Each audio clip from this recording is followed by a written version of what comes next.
রমাজানে এই কয়েকটা কাজ বেশি বেশি করার চেষ্টা করেন।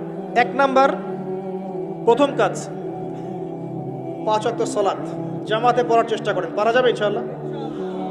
খুব কঠিন কিছু বললাম ভাই? তার আগে একটা কাজ বলি, তারও আগে সেহরি করতে উঠেছেন এমনভাবে খাবেন না যেটা এটা আপনার জীবনের শেষ খাওয়া। এমনভাবে খাবেন না আল্লাহর ওয়াস্তে। এই জায়গায় আপনি খাওয়া নিয়ন্ত্রণ করতে না পারলে প্রবৃত্তিকে নিয়ন্ত্রণ করতে পারবেন না। এটা দরজা। প্রবৃত্তি নষ্ট হওয়ার দরজা হচ্ছে এই পেট, মুখ আর পেট। যে পেটের দাস সে প্রবৃত্তিকে নিয়ন্ত্রণ করতে পারবে না। রমজান কি জন্যে আল্লাহ পাক না খেয়ে থাকতে বলছেন কেন? যাতে আপনি তাকওয়া অবলম্বন করতে পারেন, নফসটাকে কন্ট্রোল করতে পারেন। কথা কি বুঝতে পারছেন? পানি খাবো না কেন? পানি তো হালাল। নফসটা কন্ট্রোল করা, না আমি করব না, এটা আপনাকে প্রশিক্ষণ দেওয়া হচ্ছে। আত্মার নিয়ন্ত্রণের প্রশিক্ষণ দেওয়া হয় রমজান মাসে। এটাই তার তাকওয়া। তাকওয়া মানে কি?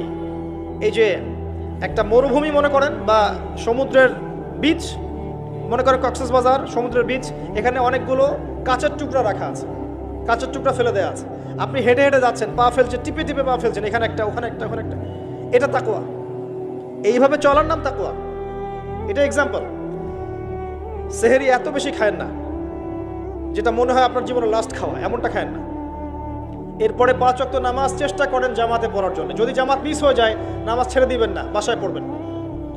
যদি দেখেন ঘুমিয়ে গেছেন, ঘুম থেকে উঠলে নামাজ পড়বেন।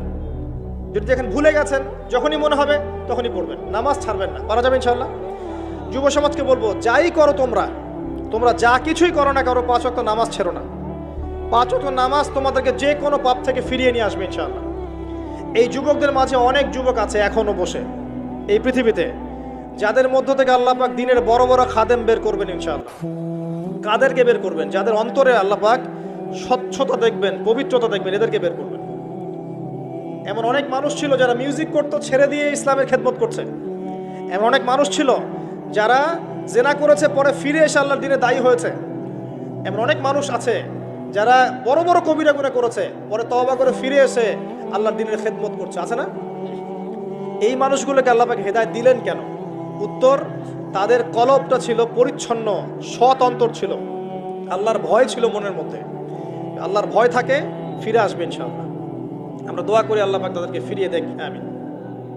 শুধু তাই নয়, এখন ইসলামের যারা প্রকাশ্য শত্রু, তাদের মধ্য থেকেও আল্লাহ পাক ওমর এবং হামজা রাদিয়াল্লাহু আনহুর মতো মানুষ বের করতে পারেন। জানেন, ওমর রাদিয়াল্লাহু আনহু তরবারি নিয়ে বের হয়ে যাননি? তাকে আল্লাহ পাক দ্বিতীয় খলিফা বানাননি?